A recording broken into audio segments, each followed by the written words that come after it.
बात हो रही है नए साल की। नए साल की तमाम लोगों को बहुत बहुत मुबारक हो। 2024 का आखिरी सूरज जो है वो गुरूब हो गया है।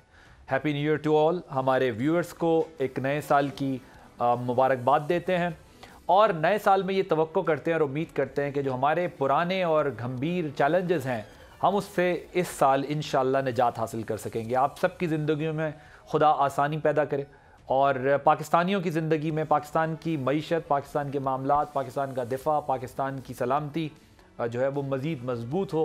पाकिस्तान जो है वो एक नया सूरज देखे जो कामयाबियों का हो, जो इत्तेफाक इत्तेहाद का हो, जो दुनिया में एक ताकतवर मुल्क के तौर पे उभरने का हो। सो प्रोग्राम के आगाज़ में भी आज हम जो है बात जो करने जा रहे हैं वो एक ऐसी ही बात है। हुकूमत ने एक प्रोजेक्ट जो है लॉन्च किया है, उड़ान पाकिस्तान के नाम से। उड़ान पाकिस्तान के फ़ीचर्स क्या हैं इस पे तो मैं ज़रा आपसे बात करूंगा, लेकिन ये हुकूमत का प्रोजेक्ट हो ना हो, लेकिन पाकिस्तान की उड़ान इज़ वेरी इंपॉर्टेंट।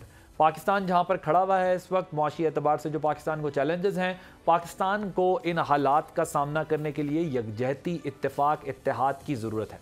इसकी एक रिफ्लेक्शन हमें आज की इस तकरीब में भी नज़र आई, जहाँ पर हमने देखा कि वज़ीर-ए-आज़म पाकिस्तान ने इस प्रोग्राम का इफ्तिताह किया, ऐलान किया, तो हमने देखा कि तमाम सूबों से जो है वो गवर्नर्स, मिनिस्टर्स, एडवाइज़र्स, तमाम पॉलिटिकल पार्टीज़ के जो है वो यहाँ पर मौजूद थे।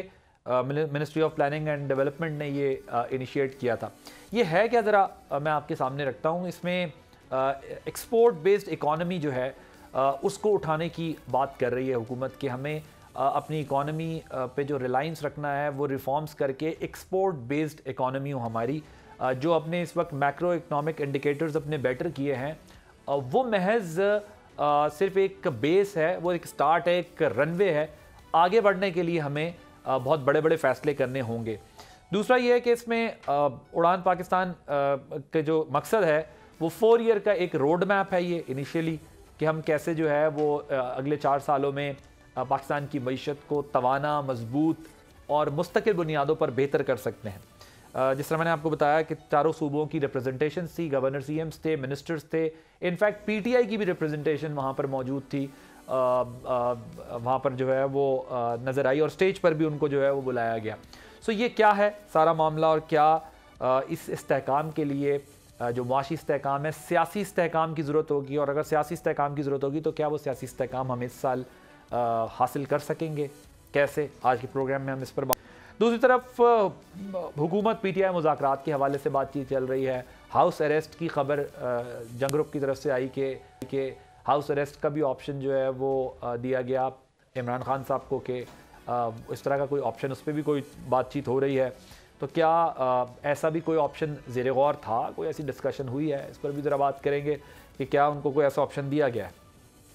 PTI अपने 2 मुतालबात से जो है वो पीछे हट गई है। अब सिर्फ वो कैदियों की अपने रिहाई की डिमांड कर रही है। 26वीं तरमीम वाले मामले से भी पीछे हट गई है, मैंडेट की वापसी वाले मामले से भी पीछे हट गई है। तो अब इस सारे प्रोसेस में जो है वो कितनी सदाकत है कि क्या ऐसी कोई ऑफ़र हुई है, नहीं हुई है, या बानी चेयरमैन को भी जो है इस साल भी जो है वो सज़ाओं का सामना रहेगा और वो अंदर ही रहेंगे। सब्सक्राइब करें और बेल दबाएं ताकि कोई खबर रह न जाए।